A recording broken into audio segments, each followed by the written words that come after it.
अस्सलाम वालेकुम दोस्तों आज मैं आया हूँ FM 100 के ऑफिस। जैसा कि मेरे पीछे आप देख रहे हैं, अंदर बैठे हुए हैं अजमल खान चौबी, जिनको पॉइनियर ब्रॉडकास्टर्स भी कहा जाता है। तो चलिए आइए उनसे बात करते हैं और आपको फिर दिखाते हैं कि FM की दुनिया, जिसको कहते हैं RJ की दुनिया, क्या है। चलो आइए, आपको भी मैं इसका विज़िट कराता हूँ।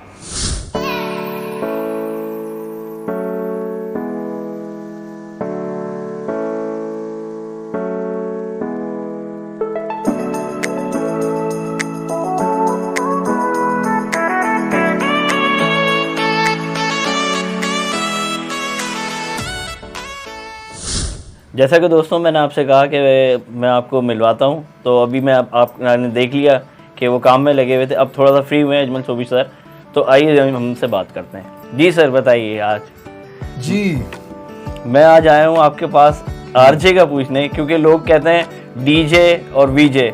RJ को बहुत कम लोग जानते हैं, तो थोड़ी सी इसकी डेफिनेशंस भी बताएं कि RJ क्या होता है और किस तरह से लोग इस फील्ड में आ सकते हैं। न्यू कमर्स के लिए, उनके लिए क्या पैगाम होगा आपका?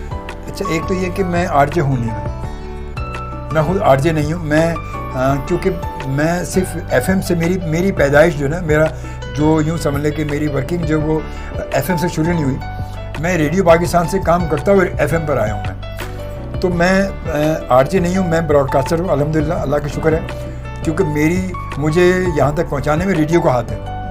मेरा बेसिक रेडियो पाकिस्तान रहा है और रेडियो पाकिस्तान से हमारे जितने लेजेंड्स हमारे गुजरे माशाल्लाह, वो सारे रेडियो पाकिस्तान से ही निकले। सब मोहम्मद अली साहब हो गए, नदीम साहब हो गए, ये मुस्तफ़ा कुरैशी साहब हो गए, जितने पुराने साथ तकरीबन सभी लोग रेडियो से निकले। और रेडियो, मेरा सफ़र रेडियो से शुरू हुआ। और अगर रेडियो से देखा जाए तो रेडियो के साथ साथ पहले मेरा सफ़र जो है वो एक वैसे कहता शोबिज़ की दुनिया से, स्टेज की दुनिया से। तो अच्छा, RJ का मतलब जो है ना, RJ का मतलब रेडियो जॉकी जो लाइव शोज़ कर रहा होता है, जो रेडियो पर बैठ के मतलब प्रोग्राम को कंडक्ट कर रहा है, वो RJ कहलाता है, जो रेडियो पर होता है, रेडियो जॉकी। जी ठीक है। VJ वो होता है कि जो टीवी पर म्यूजिक प्रोग्राम कर रहा होता है, म्यूजिक टीवी पर, वीडियो जॉकी इसको कहते हैं। और DJ वो होता है कि जो शादी ब्याह में आपने देखा, जो शादी ब्याह में म्यूजिक को मिक्स कर रहे होते हैं ना, और गा भी रहे हैं, म्यूजिक मिक्स कर रहे हैं और फिर उसमें बीच में अपनी आवाज़ को मिक्स कर रहे हैं, वो DJ कहलाता है। तो ये DJ, RJ, DJ, VJ, ये इन तीनों का फ़र्क है। और RJ के लिए बनना, लोग कहते हैं, अमूमन लोग हमें कहते हैं कि वो, अरे सर मेरी आवाज़ बहुत अच्छी है, सब कहते हैं तुम बस RJ बन जाओ। कोई कहता है मैं बड़ा अच्छा बोलता हूँ, सब कहते हैं RJ बन जाओ। कोई कहता है कि मैं चुप नहीं होता। तो RJ बनना इतना आसान भी नहीं है जितना आसान आप समझते हैं। RJ के लिए एक तो आपकी जो नॉलेज जो है, जनरल नॉलेज, वो आपकी स्ट्रॉन्ग होनी चाहिए। आपको हालात के पता होना चाहिए, आपको अखबारात का मुताला, आपका वैसे मुताला होना चाहिए, आप किस फील्ड से काम करना चाहते हैं। क्योंकि RJ के रेडियो पर बैठा है, वो कोई काम कर रहा है अगर, तो बात है कि उसको सिर्फ ये नहीं कि वो अगर फैशन की दुनिया की बात करे तो फैशन सिर्फ ये नहीं कि अपने घर का फैशन में डिस्कस करेगा, उसको पूरी दुनिया या पाकिस्तान के अपने फैशन की बात करनी पड़ेगी। फैशन की पूरी फील्ड के बारे में बात करनी पड़ेगी कि फ़ैशन पाकिस्तान में क्या चल रहा है, या इंटरनेशनल फ़ैशन क्या चल रहा है, या फ़ैशन में क्या नई चीज़ आई है, या उसके फ़ैशन के हवाले से और कॉस्मेटिक के हवाले से क्या चीज़ें हैं, क्या ब्यूटी के हवाले से क्या चीज़ें, जिस फील्ड की मैं वो काम करना चाह रहा है। तो वो जब तक उसका वहाँ बैठना बेकार है। सिर्फ ये नहीं कि बैठ के जी मैंने वो घर में मुझे सबने कहा अच्छी आवाज़ है, तुम बोलते बहुत तेज़ हो, या तुम्हारी आवाज़ बड़ी मीठी है, तुम RJ बन जाओ। तो RJ आप बने, बिल्कुल बने, मगर उसके लिए पहले आप अपने आप को तैयार करें, ज़हनी तौर पर तैयार करें कि आप वाकई RJ बनना चाहते हैं, आपकी एक्टर बनना चाहते हैं। क्योंकि बहुत सारे लोग पता है हमें मिलते कहते हैं सर वो मैंने ट्राई, अगर RJ बन गए तो ठीक है, वरना मैं एक्टिंग कर लूँगा, एक्टिंग भी आती मुझे सर। अच्छा, एक्टिंग नहीं, अगर एक्टिंग नहीं है सर मैंने स्टेज पे भी काम किया, मैं स्टेज कर लूँगा।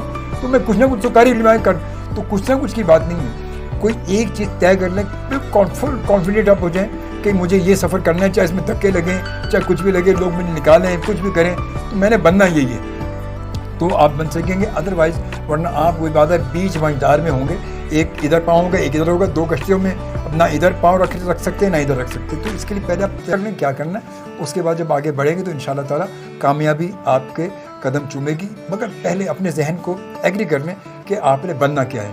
आवाज़ अच्छी होना इस बात की शर्त नहीं कि आप RJ अच्छे हैं, या आपको एक डायलॉग डिलीवरी, एक 2-4 डायलॉग आपने अच्छे बोली तो ये ज़रूरी नहीं हो गया कि आप एक्टर बहुत अच्छे हैं।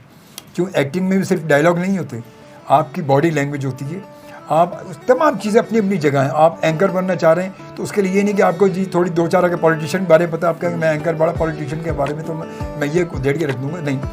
हर चीज़ के लिए एक चीज़ बहुत ज़रूरी तय करें, उसके बाद फिर कदम बढ़ाएंगे इंशाल्लाह ताला। आप तो बहुत अच्छा, कभी आप जिस फील्ड में जाना चाहें तो। तो सर जिस तरह से आप ये बता रहे हैं कि आरजे अब पाकिस्तान में तो इस तरह का कोई इंस्टीट्यूट भी नहीं है और माशाल्लाह आपको पायनियर ब्रॉडकास्टर्स का भी है कि आप पायनियर ब्रॉडकास्टर्स हैं, तो पाकिस्तान में अब हम जो न्यू कमर्स हैं वो इस फील्ड को ज्वाइन किस तरह से कर सकते हैं कि जिस तरह में अगर थोड़ा बहुत टैलेंट तरह से वो करेगा, थोड़ा बहुत टैलेंट के लिए भी उसको रिफाइन होना तो बहुत ज़रूरी है ना। थोड़ा बहुत टैलेंट आपके पास है, मगर बात है कि वो थोड़ा बहुत, चाहे किसी भी फील्ड का थोड़ा बहुत टैलेंट होगा, उसको जब तक आप उसको रिफाइन नहीं करेंगे, कोई भी चीज़ जब आप देखते हैं कोई लेते हैं, जब उसको हम चमकाते हैं, खूब रगड़ते हैं, चमकाते हैं, निकाल के जब सामने रखते हैं तो अलग ही लिखती है। और आप कहीं ऑडिशन के लिए जाएँ तो जब तक कि अपनी तैयारी आप मुकम्मल नहीं कर लेंगे, जब एक दफ़ा गए, 2 बार गए तो आप रिजेक्ट होकर आए तो आपका दिल टूट जाएगा काम का। आप अपने आप को तैयार कर लें कि यार मैं कहीं अगर सीखने का मौका मिलता है तो वहाँ सीखें। मैं खुद भी अपनी क्लासेस, मेरा अपना जो इंस्टीट्यूट था कोविड से पहले मेरा डिफेंस में था, तो फिर वो कोविड की वजह से वो क्योंकि बिल्डिंग सील भी हो गए तो फिर हमारा बंद हो गया वो। तो अभी मैं इंशाल्लाह फिर जो इन फ्यूचर जो है 2-3 महीने में फिर इंशाल्लाह मैं शुरू करने वाला हूँ मैं अपना शोबीज़ मीडिया इंस्टीट्यूट के नाम से। और मैं इंशाल्लाह वहाँ में कुछ मेरे स्टूडेंट थे और मेरे माजी के स्टूडेंट जो थे वो भी माशाल्लाह 88.6 पे भी हैं, लाहौर भी कुछ में हैं और कुछ दूसरे चैनल पे भी 2 लोग काम कर रहे हैं। तो उसके लिए जब तक कि आप तैयारी अपनी नहीं कर लेंगे, जब तक आप कोई किसी भी फील्ड में भी हैं अपने आप को तैयार नहीं करेंगे जब तक ना जाए कहीं भी, क्योंकि अपने आप को तैयार करके जब आप कहीं जाएंगे तो आप खुद बड़े कॉन्फिडेंट होंगे, बड़े पूर्ण एतमाद तरीके से आप जाएंगे और बड़ी कामयाबी से आप कहीं ऑडिशन भी देंगे तो बड़े कामयाबी से देंगे, क्योंकि आप ज़हनी तौर पर अपने आप को तैयार समझो कि मुझे कोई हरा नहीं सकता, मैं रिजेक्ट ही नहीं होऊंगा। मैं जब तक ये आपके जहन में नहीं होगा नहीं होगा। तो थोड़ा सा कदम बढ़ाने के लिए पहले सीखें, समझें तमाम चीज़ें, उसकी नशे व फराज को समझ लें, उसके बाद कदम बढ़ाएं तो इंशाल्लाह आप बिल्कुल कामयाब होंगे वो। अच्छा सर, जिस तरह से देख रहे हैं कि पुरानी रिवायत को बरकरार रखा हुआ है बहुत सी जगहों पर, आपने माशाल्लाह आपके FM 100 पर ये हमने देखा कि आप इंडियन सॉन्ग्स को बिल्कुल प्ले नहीं करते, बाकी दूसरे हैं आपके प्रोग्राम्स हैं, मगर आपने वही रिवायत को बरकरार FM 100 पाकिस्तान, इसका नाम है 100 पाकिस्तान, तो आप ये क्यों नहीं, आपने इसको ये क्यों सोचा कि अगर मैं पाकिस्तान के अलावा अगर मैं बाहर के भी करूं, क्योंकि इंडिया को हम पड़ोसी मुल्क भी कहते हैं, क्योंकि हमारे तो सियासतदान तो सिर्फ ये कहते हैं कि दुश्मन मुल्क या पड़ोसी मुल्क को कहते हैं वो हमारा ये एंटी मुल्क है, इस तरह से बात करते हैं, तो आपने क्यों इसको इस तरह पाकिस्तान का ही हमने इसमें रखना? नहीं, असल मैं इसलिए कहता हूँ कि मेरी कोशिश होती, मैं कहता हूँ कि क्योंकि जब तक कि मैं अपने घर वालों को, घर वाले जब अगर तरजीह नहीं देंगे तो बाहर वाला कैसे देगा। मेरे मुल्क के जो लोग हैं, मेरे मुल्क के जो लेजेंड्स हैं, वाज़े खूबसूरत म्यूज़िक बजाते हैं, जो म्यूज़िक तैयार हो, दुनिया के लोग उसको कॉपी करते हैं, उसको जज्बा किया उन्होंने, उसकी कॉपी कर करके क्या क्या बनाया। तो मैं अपनी म्यूज़िक को छोड़ के मैं दूसरों का म्यूज़िक करके चलाऊँगा। म्यूज़िक की ये कहते हैं कि म्यूज़िक की कोई सरहद नहीं है, मगर सरहद के अलावा मगर कम से कम आपके अपने जो लोग हैं, आप जब तक उनको खुद तरजीह नहीं देंगे दूसरा कैसे इज्जत देगा। आप पहले अपने लोगों को आप तो इज्जत देना सीख लें। मेरे अपने तमाम लोग जो हैं, लेजेंड जितने भी हैं, मैं कोशिश मेरे प्रोग्रामों में होता है कि मैं कोई भी इंडियन म्यूज़िक, जब इंडियन म्यूज़िक अलाउ किया था गवर्नमेंट ने, मैं उस वक्त इंडियन म्यूज़िक नहीं चलाता था, उस वक्त मैं सिर्फ पाकिस्तान म्यूज़िक। बिल्कुल, हमने जैसे भी मैंने भी आपको बताया कि आपने नहीं प्ले करे, मैंने कभी नहीं किया, मैंने कभी, मेरी हमेशा कोशिश रही है इंडियन म्यूज़िक में नहीं। मगर इंडिया के जब कोई एक्टर यहाँ आया है तो मैंने उसको अपने प्रोग्राम में बुलाया, उसको मैंने तरजीह, क्योंकि हम मेहमान नवाज हैं, अल्लाह का शुक्र है, वो हमारे मेहमान होते हैं, तो मैं यहाँ पर आते तो मैं उनको बुलाता हूँ, अपने प्रोग्राम में बुलाता हूँ। खालिद अज़मी साहब आए थे, वो अब उनका इंतकाल हो गया, बहुत अच्छे राइटर, बिग बॉस के राइटर थे वो, और वो यहाँ मेरे प्रोग्राम में आए, मैं उनको यहाँ बुलाया। फिर उसके अलावा वहाँ के जो है वो इनकी राज बब्बर साहब की प्रोडक्शन के एक एक्टर हैं, वो यहाँ पर आए, इजलाल खान, वो पहले भी आए थे, अभी भी वो यहाँ आए, वो पाकिस्तान आए, तो वो बहुत मेन कैरेक्टर ZTV से वो करते हैं वो, तो मैंने उनको यहाँ बुलाया, उनसे बात की। तो मेहमान जो आते हैं, वहाँ के लोग आते हैं, मैं उनको यहाँ बुलाता हूँ, उनको तरजीह देता हूँ। मगर वहाँ की म्यूज़िक को मैं थोड़ा सा कतराता इसलिए हूँ कि मैं सबसे पहले तरजीह देता हूँ अपने म्यूज़िक को, अपने लोगों को, उनके अलावा फिर उसके बाद अगर कुछ होता है तो आगे देखता हूँ, वरना मेरी तरजीह पहले मेरा पाकिस्तान, अपना पाकिस्तान और अपने लोग। सर, जिस तरह से अब जो नए RJ या ब्रॉडकास्टर्स हैं वो आ रहे हैं, वो बहुत ज़्यादा, मतलब आप जिसको आप अगर जैसे जो पुराने लोग हैं वो ये कहते हैं कि बेहंगम म्यूज़िक और इस तरह के वो है, क्योंकि जो अब हमारी न्यू जनरेशन जो आती है, जिसको कहते हैं नेक्स्ट जनरेशन या न्यू कमर्स जो आते हैं, तो हमें तो वो गाने मिले ही नहीं जिनको हम 100 साल पहले या 50 साल पहले जो गाने बने थे वो रीमिक्स होके जब दोबारा आते हैं तो हम कहते हैं कि यार क्या गाना आया है, कितना है, वो चाहे इंडियन हो या पाकिस्तानी हो, तो हम कहते हैं यार क्या गाना है। मगर आजकल RJ या ब्रॉडकास्टर जो हैं वो आजकल उनको पता होने के बावजूद भी वो उन गानों को क्यों रेफ़र करते हैं ज़्यादा कि यार ये रीमिक्स गाना बहुत अच्छा है। जैसे अभी हमने आपका ये प्रोग्राम सुन रहे थे, इसमें आपने सारे पुराने गानों को ही ज़्यादा रेफ़र भी करा, और जो लोगों की जो कमेंट्स आ रहे थे, बात कर रहे थे, उन्होंने सबने यही बात करी कि आप पुराने गाने ही चलाया करें, वही ज़्यादा हमें पसंद है।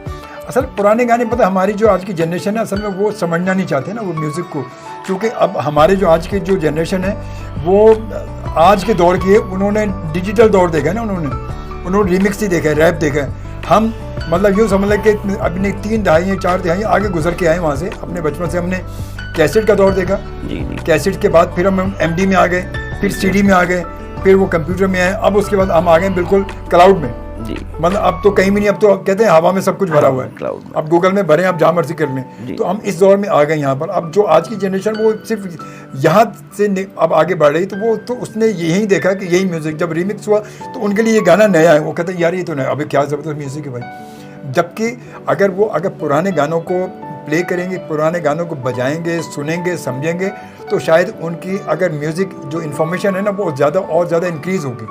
उनको पता चलेगा कि हमारा म्यूज़िक जो आज हम जिसको अगर लोग लाइक कर रहे हैं या हम लाइक करते हैं, तो हम ज़्यादा जो सीनियर लोग प्ले करते हैं क्यों करते हैं, तो उनको पता चलेगा कि इसकी वजूहत क्या है हमारा, क्योंकि हमारा म्यूज़िक अगर कहीं पहुँचा है तो वो वहीं से चल कर पहुँचा है। आज के म्यूज़िक में शायद वो चीज़ नहीं है जो होनी चाहिए थी। म्यूज़िक वही है जो वहाँ से चलता हुआ रहा है, फिल्में वही है जो हमारी पहले बनी है। ना आज हमारी फिल्म अच्छी बन रही है, ना आज हमारा म्यूज़िक ऐसा है कि जो याद रहे, ना फिल्म हमें याद है। इतनी सारी हमारी नई फिल्में बन गई हैं, हमें याद नहीं कौन कौन सी फिल्में आई थी, कोई याद ही नहीं कौन सी फिल्म थी। पुरानी सारी याद हैं, देवर भाभी और ये वो पता नहीं लंबी लंबी फिल्में, कितनी पुरानी फिल्में, 70 साल पुरानी फिल्में भी याद हैं। मगर आज की नई फिल्मों में शायद इक्का दुक्का कोई याद होगी, वरना कोई फिल्म याद ही नहीं। तो ये आज और कल में यही फ़र्क है। तो कल जो है वो आज से बहुत बेहतर है। अगर कल को हम साथ लेकर चलेंगे तो हमारा आज बेहतर हो सकता है। और वही आज जो है हमारा, देखें आज हम अगर कुछ लोग अगर कामयाब हो रहे हैं, क्यों हो रहे हैं कि कल की वजह से वो आज कामयाब हो रहे हैं। कल का म्यूज़िक, कल के लोगों की जब बात होती है तो वो लोग हमारी आज की जनरेशन, मैंने जब पुराने गाने चलाने शुरू किए, मैंने शुरू के दौर में, तो लोगों को पता नहीं, लोग कहते थे ये क्या इंडिया का गाना है क्या। जब मैंने शुरू में तो मैंने उनका कि नहीं इंडिया के नहीं, ये अहमद रुश्दी साहब हैं और ये हमारे मुल्क के बड़े लेजेंड है और ये फलानी फिल्म थी, फलानी फिल्म में आप यूट्यूब पे बैठ के देखें। अच्छा जब यूट्यूब भी नहीं था तो हम वो कैसेट चला के देखते थे। फिर मसूद राना साहब, फिर अखलाक अहमद, रजब अली, मैडम नूर जहाँ, फिर और माला बेगम, रूना लैला, इन सब की आवाज़ें जब हमने प्ले करनी शुरू की, लोगों को हम अपनी जनरेशन को बताना शुरू किया। तो आज वही लोग हैं कि अब जो इस वक्त जो हमारा प्रोग्राम मेरा जो सुन रहे थे उसमें सारे पुराने लोग नहीं थे, उसमें नई जनरेशन के लोग भी थे, 20-22 साल के लोग भी थे, लड़कियां भी थी और लड़के भी थे जो सुन रहे थे, जो वाह गए, वाह मज़ा आ गया। तो उनको मैंने 27 साल के अरसे में, 27 साल रेडियो पर मुझे हो गए इस FM 100 पर, तो मैं इस अरसे में उनको मैंने इस चीज़ का आदी बना दिया, उनके जहन में इन्फॉर्मेशन दे दी मैंने कि ये क्या चीज़ है। तो आज वो इसीलिए वो आज इसको लाइक कर रहे हैं कि वाह मज़ा आ गया। तो ये है सारी बात कि हम जब उनको जिस डगर पर लेकर जाएंगे, अपने सामीन को, अपने देखने वालों को, अपने सुनने वालों को, तो फिर वो उसी डगर पर, उसी कारवां में आपके पीछे भी चल पड़ेंगे। आप चलाने वाले तो बने कम से कम। जब चलाने वाला ही नहीं होगा तो वो कारवां आगे बढ़ेगा कैसे। सर आखिर में मैं आपसे ये चाहूँगा कि आप न्यू कमर्स के लिए क्या कहना चाहेंगे कि न्यू कमर्स को क्या करना चाहिए RJ के बनने के लिए? नहीं, मैंने वो यही कहा कि न्यू कमर्स को बनने के लिए RJ बनना है या अपने VJ बनना है या DJ बनना है, बस जो भी बनना है पहले तय करना क्या करना है, और उसके बाद फिर आप कहीं राब्ता करें, कहीं आपके करीब या कहीं भी कुछ पता चल सकता है, कोई सीनियर अगर कोई है और आप समझते हैं कि इससे सीखा जा सकता है, ये सिखा सकता है, तो आप उससे सीखें और जिससे भी सीखें और मुझसे रब्ता करें। कभी अगर मूड बने तो आप इंशाल्लाह, मेरा इंस्टीट्यूट होगा तो ज़रूर आपको सिखाएंगे। और आपको अपना कॉन्टैक्ट नंबर शेयर करना चाहेंगे तो आप शेयर कर सकते हैं। मेरा कॉन्टैक्ट नंबर जी, मेरा जो है पेज है फेसबुक पर, मेरा पेज मौजूद है अजमल खान शोबी एंकर पर्सन के नाम से। फेसबुक पर मेरा पेज मौजूद है, शोबीज़ मीडिया इंस्टीट्यूट के नाम से मेरा पेज मौजूद है, शोबीज़ मीडिया इंस्टीट्यूट के नाम से फेसबुक पर मेरा पेज मौजूद है। आप उसको लाइक कर लें और वहाँ पर आप इनबॉक्स पर आप मुझे मैसेज भेजें, इंशाल्लाह रब्ता रहेगा। और फिर जैसे ही करीब होता है तो इंशाल्लाह ताला अनकरीब जो इंस्टीट्यूट शुरू करेंगे, तो आप बिल्कुल आएँ, मोस्ट वेलकम।